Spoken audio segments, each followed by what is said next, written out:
यीशु मसीह के दिलाली नाम में सबको सलाम। अजीज भाइयों बहनों, आज का जो हमारा मजमून है वह है पूर्वी तारा। उर्दू में हम उसे कहेंगे मशरक में सितारा। और आज हम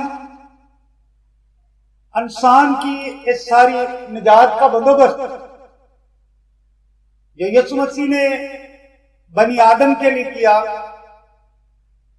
अपने बेटे को दुनिया में भेजा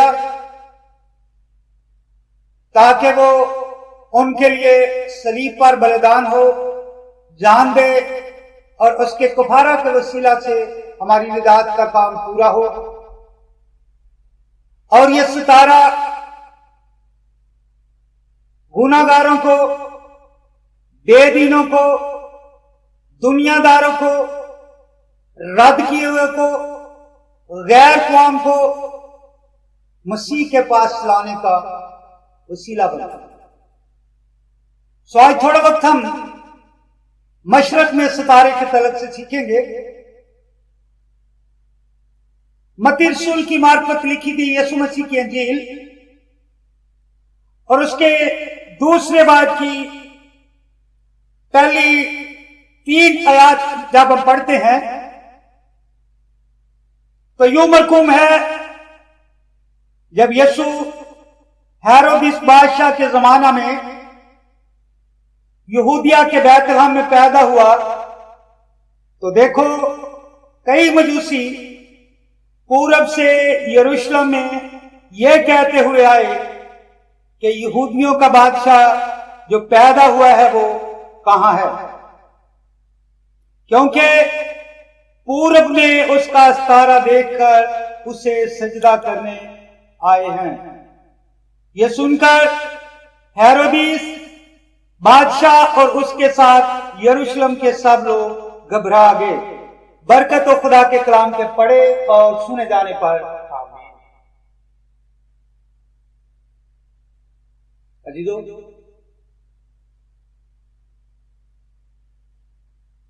हम पीछे बाग अदन में जाते हैं। बाग अदन का मतलब है खुदा की हजूरी।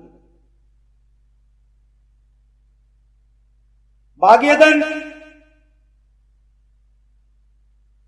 मुल्के इराक में वाक़या था। जिस जगह बाग अदन था उस इलाका, उस खिता को हम इराक कह सकते हैं। बाग अदन का मतलब है खुदा की हजूरी।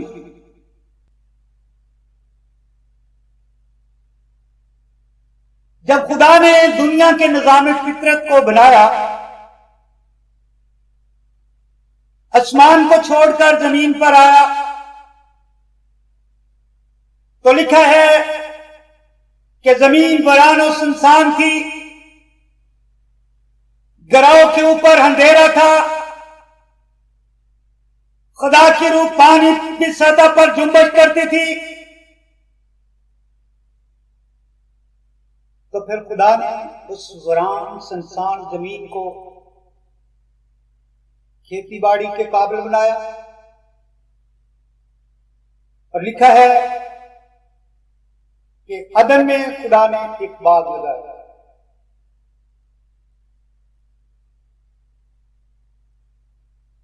दुनिया के इस सारे निजाम को सूरज, चांद, सितारे, हवा के परिंदे, समंदर की मछलियां, हर जानदार, जो कुछ आदम के लिए था 5 दिन में खुदा ने मुकम्मल किया।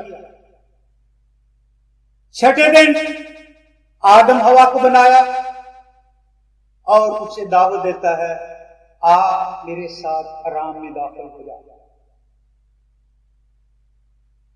खुदा आदम हवा को अपने साथ रखना चाहता था।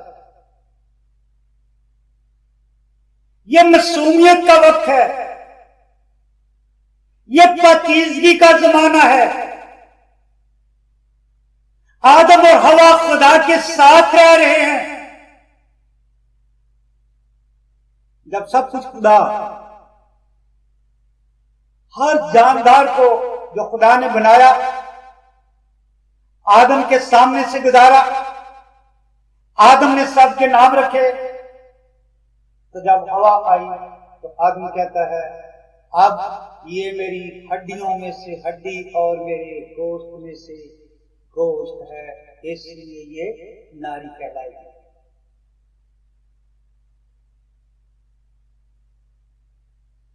फिर हम देखते हैं इब्लीस ने हमारी मां हवा को जब धोखा दिया, वर्गलाया, बेवफाई होगी, फल खा लिया, तो फिर इंसान की नेचर बदल गई,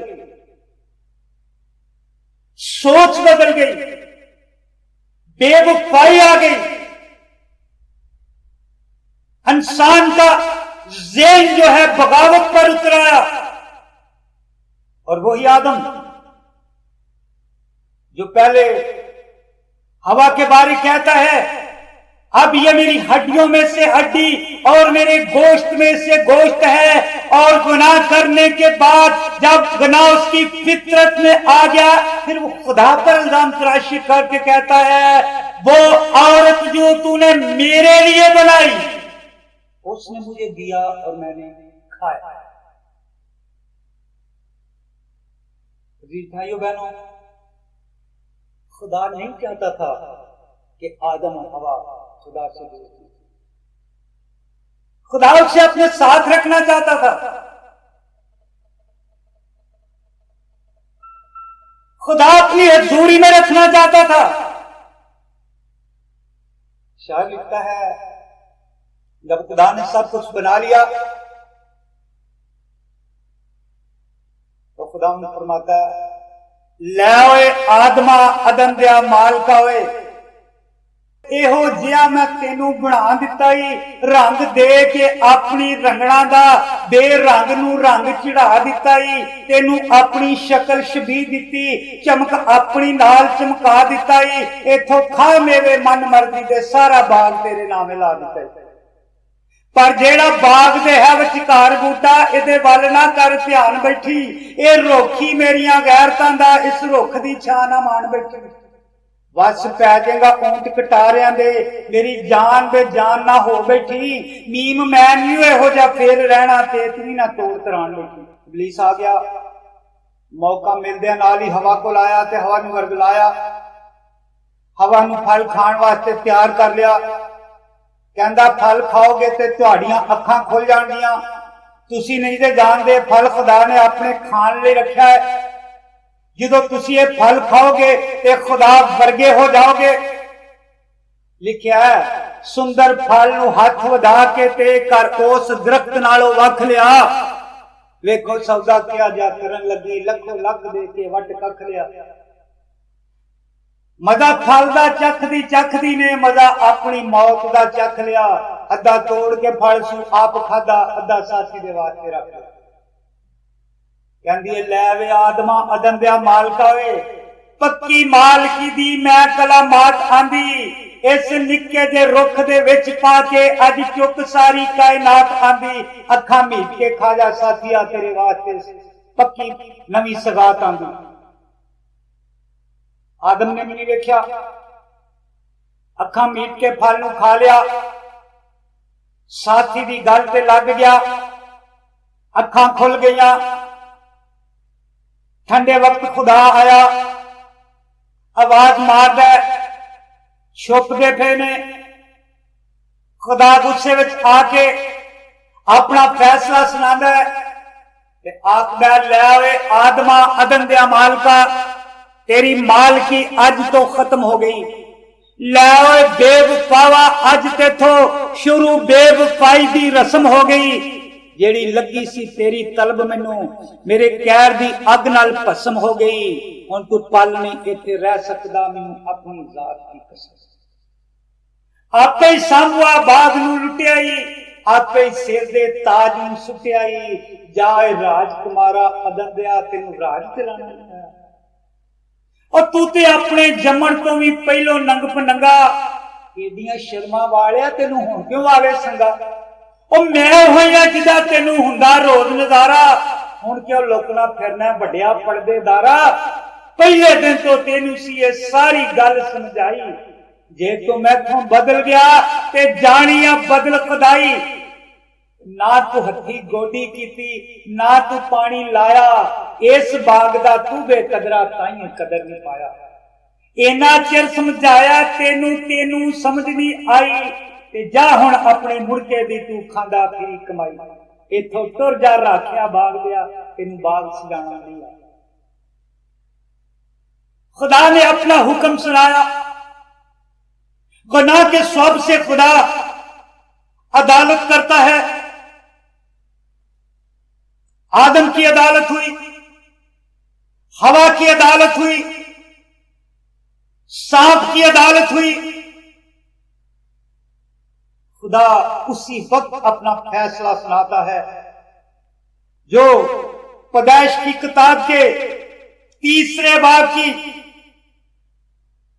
15वीं आयत में लिखा है, और मैं तेरे और औरत के दरमियान, तेरी नस्ल और औरत की नस्ल के दरमियान अदावत डालूंगा। वो तेरे सर को कुचलेगा और तू उसकी एड़ी पर काटेगा। उसी वक्त खुदा ने अब्लीस को चैलेंज कर दिया।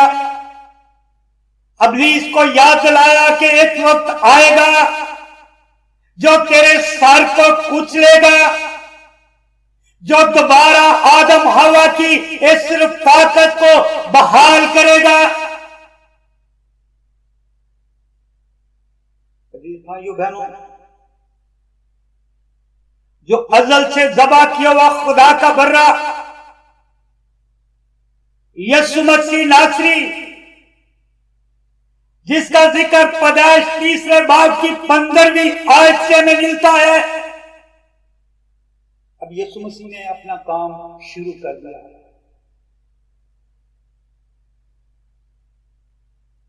जब हम बाप, बेटे और रूह कुद्दस की बात करते हैं, जब हम तस्लीस की बात करते हैं, तो यहां कलाम मुकद्दस में से हमें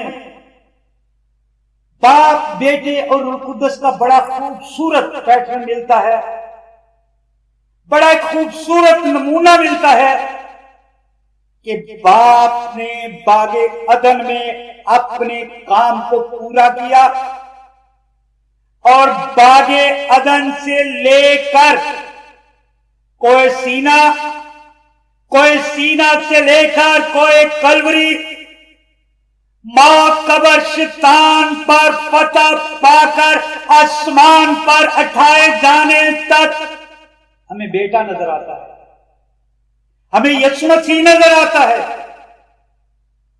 जो हाबिल की कुर्बानी बन गया, जो नूह की धनक बन गया, जो अब्राहम का मेंढा बन गया, जो यकूब का कुआं बन गया, जो यकूब की लाठी बन गया, जो मूसा का आसा बन गया, जो जद्दौन की ऊन है, जो एलिया की चादर है, जो दाऊद की फलाखन है, जो आखज की धूप घड़ी है, जो सैमुअल के तेल की कुप्पी है, जो आग की भट्टी में चौथा नजर आने वाला शख्स है, जो पतरस का साया है, जो पलूस का पटका रंभाल है, जो यूहन्ना का सफेद मोती जैसा शहर है, बेटा हमें नजर आ रहा है।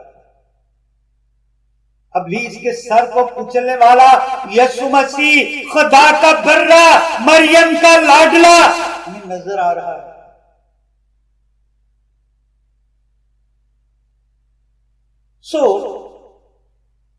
हम अपनी बात की तरफ आते हैं कि अदन का मतलब है खुदा की हजूरी। तो जब आदम ने गुनाह किया तो इस गुनाह का असर सिर्फ आदम हवा तक नहीं रहा, बल्कि हर जानदार में गुनाह सरायत कर गया। हर जानदार गुनाह के कब्जा में आ गया, हर जानदार में गुनाह छुमा गया, और जितने दहशती जानवर थे सब खूनखार बन गए। फितरत में, नेचर में गुनाह आ गया, मासूमियत की तरह जुल्म आ गया, हलचल मच गई, सारा निजाम उल्ट पुल्ट हो गया। एक बड़ी भाग दौड़ लग गई, और खुदा ने भी लिखा है कि बागे अदन के मशरक की तरफ करूबियों को और शागिर्द घूमने वाली शोला जल तलवार को रखा कि वो जिंदगी के दरख्त की रात की हिफाजत करें। जल्दी जल्दी खुदा ने करूबियों को मुकर्रर किया कि वो घूमने वाली शोला जंग तलवारों को लेकर उस जिंदगी के दरख्त के चारों तरफ हो जाए कि कहीं ये इस दरख्त में भी ना खाली और हमेशा जीता रहेगा ना की हालत में। जो मैं बात करने जा रहा हूं वो ये है कि गुनाह के बाद खुदा ने आदम को अदन से अपनी हजूरी से खारिज कर दिया। जिस बात की तरफ मैं आपकी तवज्जो दिलाना चाहता हूं वो ये है कि जब आदम और हवा निकले तो उन्होंने मशरक की तरफ रुख किया। जो अदन का दरवाजा था वो जिस तरफ को निकले थे उन्होंने मशरक का रुख किया। उनका मुंह मशरक की तरफ हो गया और उनका पीछा अदन की तरफ हो गया।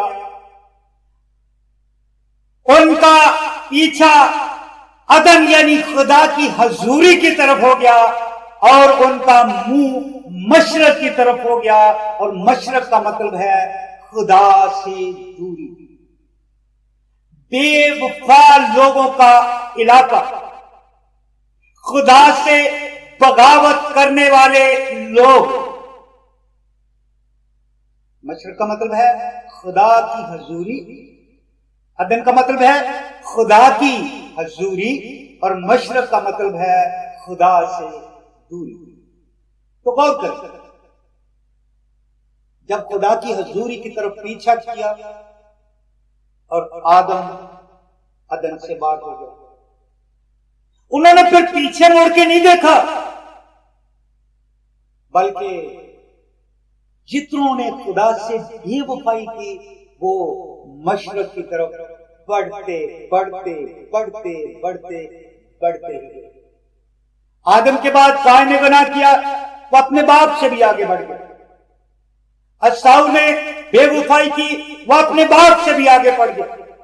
मध्यानी हत्ता के हर वो शख्स जिसने खुदा के साथ बगावत की है उसने मशरक की तरफ मुंह किया और गुनाह बढ़ता बढ़ता बढ़ता बढ़ता मशरक तक पहुंचा।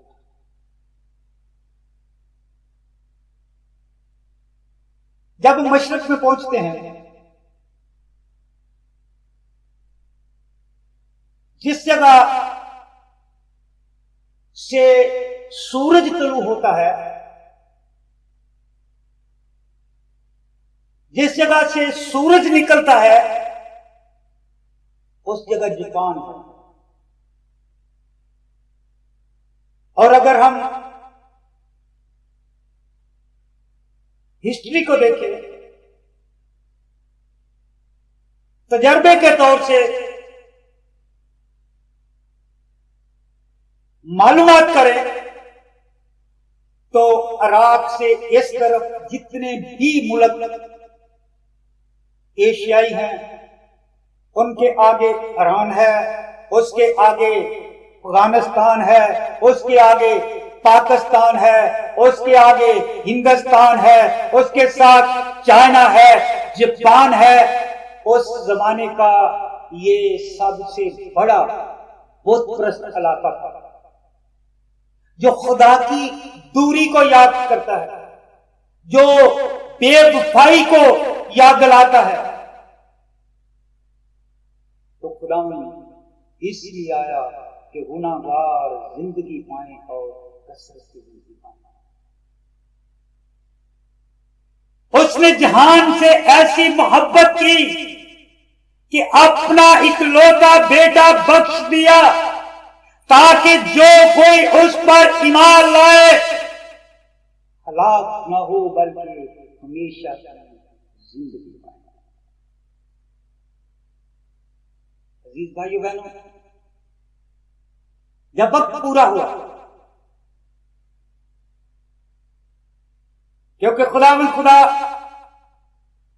हिस्सा बहिस्सा, तरह बतरह नबियों की मार्फत कलाम करता आया, तो जब वक्त पूरा हुआ तो उसने अपने बेटे को भेजा।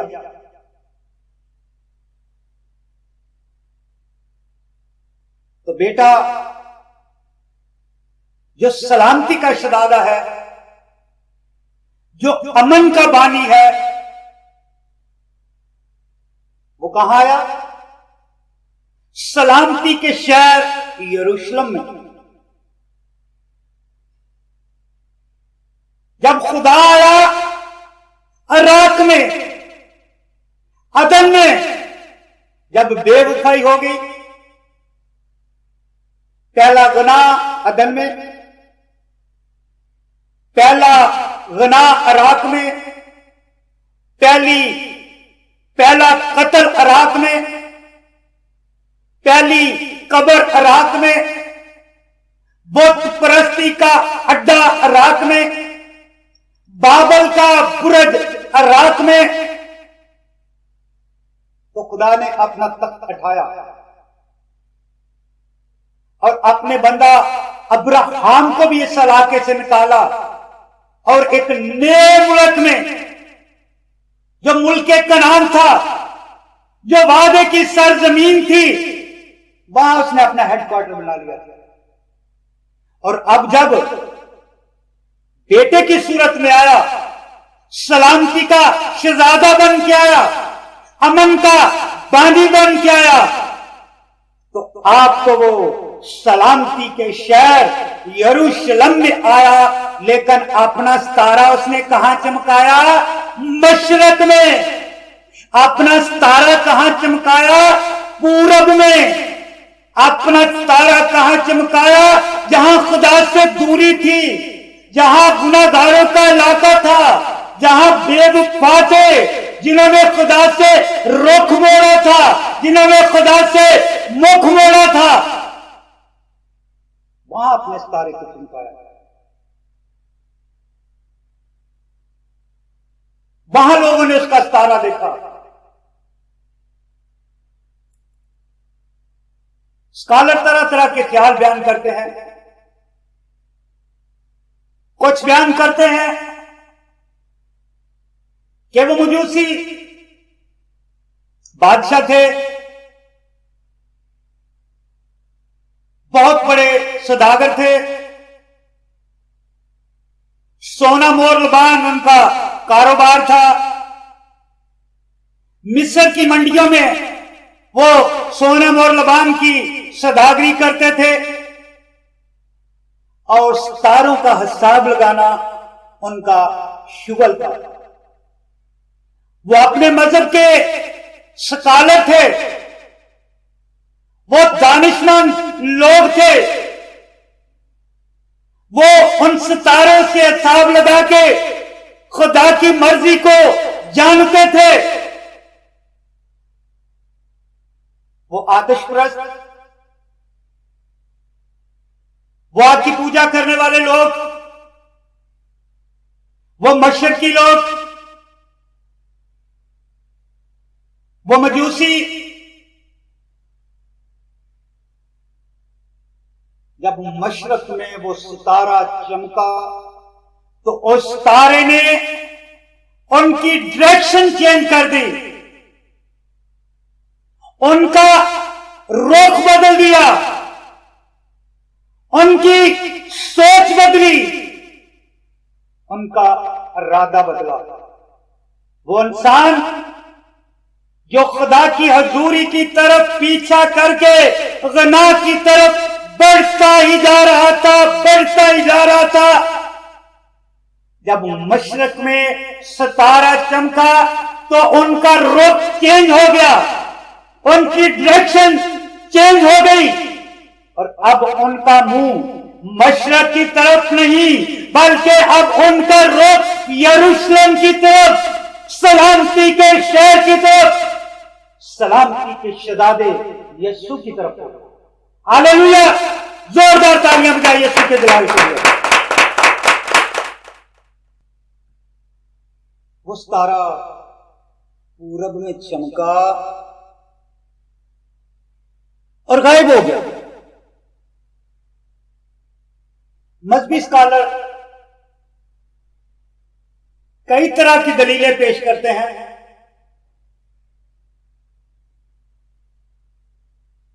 हर खादम अपने तरीका से इस बात को बयान करता है, लेकिन मेरा जाती तजर्बा यह है और मैं खुदा का खादम होते हुए पूरे अख्तियार के साथ यह बात कहता हूं कि मशरक में सितारा चमका और सितारा गायब हो गया। जब सितारा गायब हो गया तो उन मजूसियों के लिए, उन आतिश परस्तों के लिए, उन दानिश्वरों के लिए एक मसला खड़ा हो गया, क्योंकि वो सितारा उनकी दानिश के मुताबिक एक बादशाह के पैदा होने की खबर दे रहा है। अब उस बादशाह तक पहुंचना, उस बादशाह तक, उस बच्चे तक पहुंचना उनके लिए एक मसला है। कलाम खुदा फरमाता है कि उन्होंने नबियों के सहिए लिए, उन्होंने पेशनगोइयों पर गौर की, उन्होंने किताबों को सर्च किया, तो लिखा है कि जब उन्होंने मीका नबी के सहीफा के 5वें बाब की दूसरी आयत मुकद्दसा को पढ़ा, जहां लिखा है, आए बैतलहम अफराता, अगर तू यहूदिया के हजारों में शामिल होने के लिए छोटा है तो भी तुझ में से एक शख्स निकलेगा और मेरे हुजूर इस्राइल का हाकिम होगा। उसका मस्तर जमाना साबक आयाम कदीम से है, इसलिए वो उनको छोड़ेगा जब तक कि जच्चा दर्दे से फारग ना हो। जब उन्होंने मीका नबी के सहीफा के 5वें बाब की दूसरी आयत मुकद्दसा को पढ़ा तो उनका मसला हल हो गया कि पैदा होने वाला बच्चा बैतलहम में। और फिर उन्हें मालूम हो गया कि इस वक्त यहूदिया के बैतलहम में जो हाकिम है वो हेरोदीस है।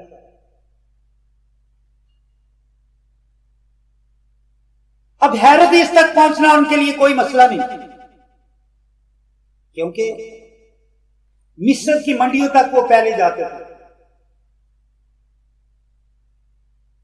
मिस्र की मंडियों में वो सोने मोर लबान का कारोबार पहले से कर रहे थे। अब इस तारे का नजर आना एक बादशाह का पैदा होना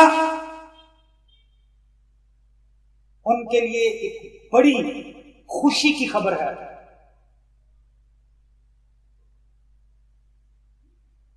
क्योंकि उनके लिए एक नए मुल्क में कारोबार खुलने वाला है।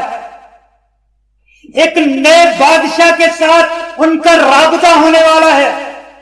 एक बादशाह के साथ उनके रिलेशनशिप कायम होने वाली है। इसलिए उन्होंने सोना मोर बांध लिया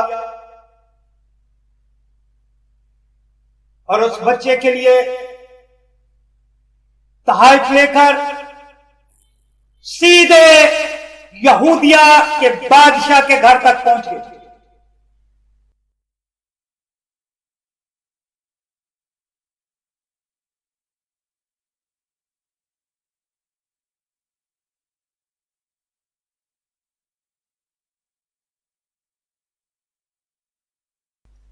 वो यहूदिया में हेरोदिस बादशाह के घर पहुंचे।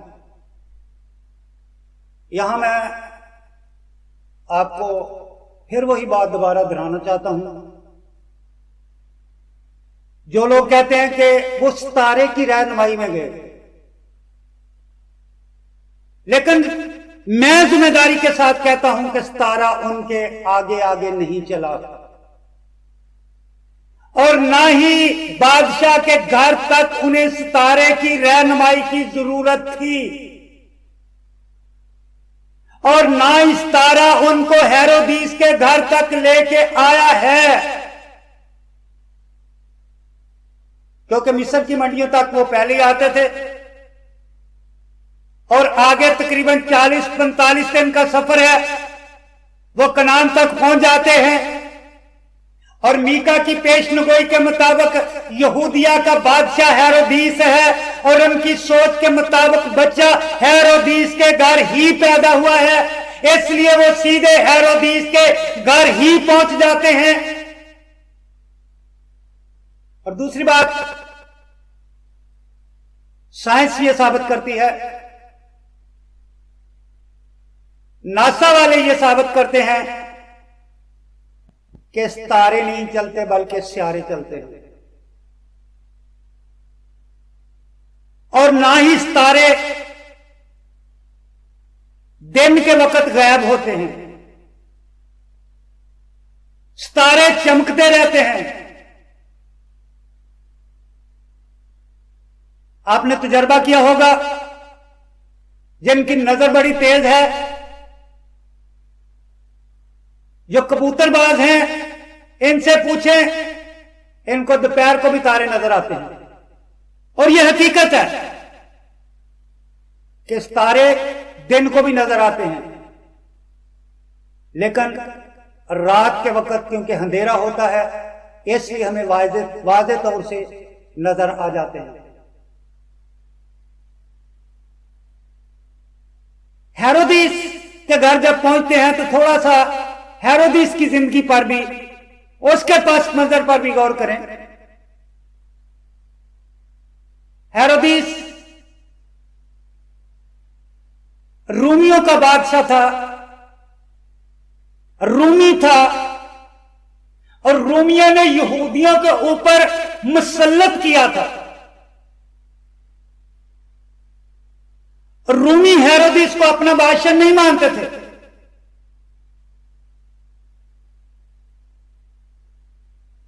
बत्तीस साल की उम्र में वो बादशाह बना। 36 साल पर उसने यहूदियों पर हुकूमत की, लेकिन वो यहूदियों के दिलों में जगह ना बना सका और वह चाल चलता है। मरियम नाम की एक यहूदी लड़की से वो शादी करता है, जिससे हेरोदिस के 2 बेटे होते हैं। और हिस्ट्री बताती है कि हेरोदिस का एक साला है जिसका नाम अरस्तुबुलस है। यह यहूदी नौजवान खूबसूरत है, नौजवान है मुस्तकबिल में बादशाह बनने की सारी क्वालिटीज इसमें मौजूद हैं।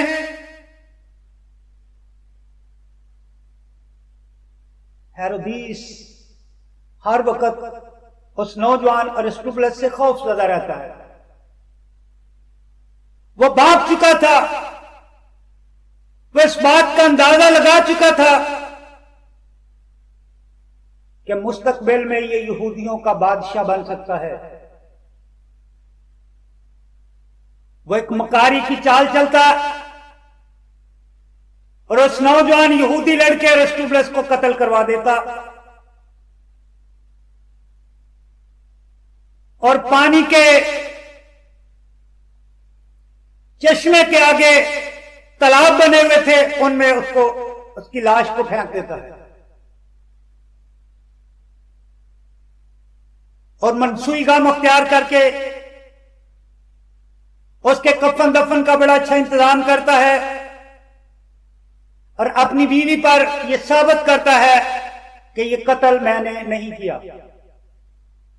लेकिन उसकी यहूदी बीवी यह जानती थी कि यह सब कुछ हेरोदीस ने ही किया है।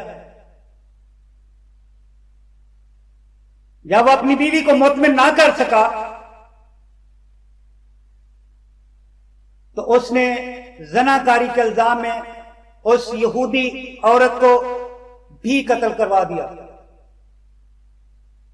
अब दो लड़के जो सौरे से हैं, अब हेरोदीस उनसे खौफजदा है कि ये बच्चे जवान हो के अपने मामू और अपनी मां का बदला मुझसे जरूर लेंगे। ये इतना मकार शख्स है कि अपनी बादशाही को बचाने के लिए, अपनी बादशाही की खातिर अपने उन्हें दोनों बेटों को भी कत्ल करवा देता है। जब साला मर गया, बीवी कत्ल हो गई, बेटों को भी रास्ते से साफ कर दिया, तो आपको याद होगा कि यीशु मसीह ने अपनी खिदमत के दौरान एक शख्स के बारे में तमसील दी कि एक शख्स था जिसके बड़ी दौलत हुई, वो बड़ा खुश है और सोचता है कि इस साल मेरे पास बड़ी फसल है, बड़ा अनाज इकट्ठा हो गया है, मैं पुराने गोदाम ढाऊंगा, नए बनाऊंगा, बड़ा खुश है और कहता है, ऐ जान खा पी, तेरे पास बहुत बरसों के लिए है। तो उसी रात खुदा के फरिश्ता ने ज़ाहिर होकर कहा, तेरी जान आज ही रात उससे तलब कर ली जाएगी। सेम इसी तरह हेरोदीस के साथ भी हुआ। जब बीवी मर गई, बेटे मर गए, साला ना रहा, तो अब वो बड़ा खुश है कि अब मेरी बादशाहत को कोई खतरा नहीं, अब मेरे तख्त पर कोई बैठने वाला नहीं, अब मेरी बादशाहत कोई छीनने वाला नहीं। तो उसी वक्त पूरब के मजूसी आए और आकर उन्होंने उसके गेट पर, दरवाजे पर दस्तक दी और कहा, यहूदियों का बादशाह जो पैदा हुआ है वो कहां है। जब हेरोदीस ने यह बात सुनी तो पैरां थल्लों जमीन निकल गई, कांप उठा, डर गया। और मैं तो अपना सारा खानदान तबाह कर लिया, मैंने तो बीवी बच्चे कत्ल कर दिए हैं, अब यह कौन नया बादशाह पैदा हो गया है।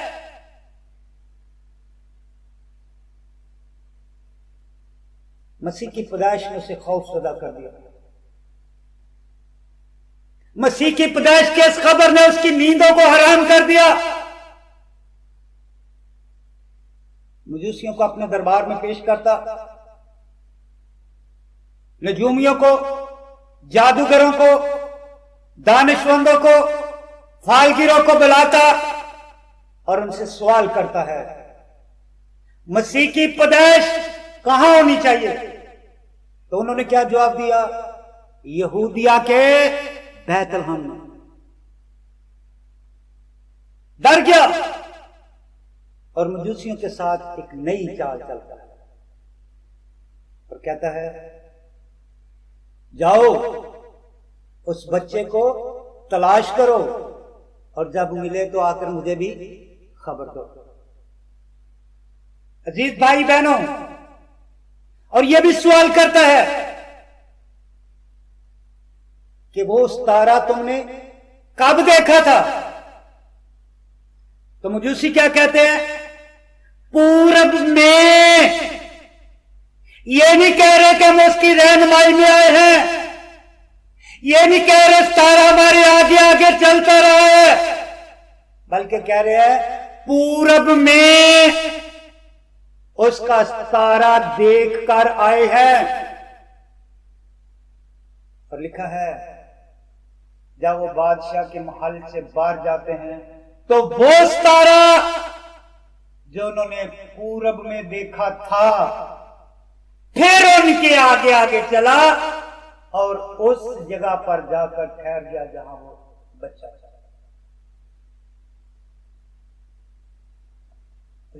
हम सीख रहे थे कि सितारे चलते नहीं, सितारे गायब नहीं होते, लेकिन किसकी पैदाइश पर चमक रहा है यह भी तो गौर करें ना। इतनी हलचल किसी नबी, किसी पैगंबर की पैदाइश पर हमें नजर नहीं आती। जब यीशु मसीह पैदा हुआ है तो फरिश्तों का जमीन पर आना जाना लग गया है, एक हलचल मच गई है। फरिश्ते आ रहे हैं, फरिश्ते जा रहे हैं। कभी वो गडरियों को खबर देते हैं, कभी वो यूसुफ के पास आते हैं, कभी वो मरियम के पास आते हैं, कभी कहते हैं मिस्र को चला जा, कभी कहते हैं इस्राइल में वापस आ जा। कभी वो गीत गा रहे हैं, कभी वो कदूस कदूस पुकार रहे हैं। हलचल है।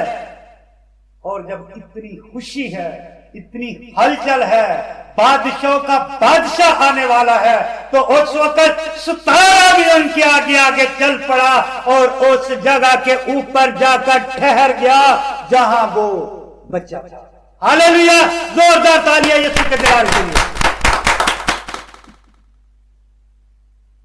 अजीज भाई बहन, लिखा है कि बादशाह के साथ एक वादा करके आए। बादशाह ने कहा था जब तुम उस बच्चे को देखो तो मुझे भी आकर खबर देना ताकि मैं भी उसे जाकर सजदा करूं। ये मजूसी वादा करके आए हैं कि हम तुम्हें बताएंगे, लेकिन कलाम खुदा में लिखा है कि जब उन्होंने यीशु मसीह को देखा तो उस बच्चे के आगे गिरकर उसे सजदा किया और अपने डब्बे खोलकर अपने तोहफे, अपने नजराने उसके आगे पेश किए और फिर दूसरी राह से अपने घर को वापस चले गए। यीशु को देखने के बाद उनकी सोच बदल गई, उनका ज़हन बदल गया, उनका दिल बदल गया, उनके इरादे बदल गए, उनके भय बदल गए, उनके नजरिए बदल गए, उनकी सोचें बदल गई और उनकी राहें भी बदल गई और वो दूसरी राह से अपने मुल्क को चले गए। अजीजों, यीशु मसीह का पैदा होना, यीशु मसीह का आना हमारी सोच को बदलता है। जब उन्होंने यीशु मसीह को देखा तो उनका सब कुछ बदल गया। दिल बदले, सोचें बदली, इरादे बदले, रवैये बदले, चाल चलन बदले और उनकी राहें भी बदल गई। वो हमारे दिल बदलता है। यीशु का देख लेना हमारे सब कुछ को बदल देता है और हमारी राहें भी बदल देता है। काश आज हम भी मजूसियों की तरह यीशु के पास आए, गिर कर उसे सजदा करें, अपने दिल उसकी हजूरी में पेश करें, अपने नजराने उसके आगे पेश करें ताकि हमारा सब कुछ बदले। हालात बदल जाते हैं यीशु तेरे आने से। मेरा सब कुछ बदल गया, मेरा जीवन बदल गया यीशु तेरे आने से। वो आपका जीवन बदलना चाहता है, वो आपका दिल बदलना चाहता है। मैंने बड़ी ईमानदारी के साथ आपके सामने ये पूरा खुदा का प्लान रख दिया। वो किस तरह अदन से निकले हुए आदम को वापस अपने पास लाता है, वो किस तरह भटके हुए को वापस अपने पास लाता है, किस तरह वो गुनाहगारों की फिक्र करता है और मशरक में अपने तारे को चमकाता है ताकि उसकी रहनुमाई उनको मसीह के पास लाने का सबब ठहरे। खुदा आपको बरकत दे।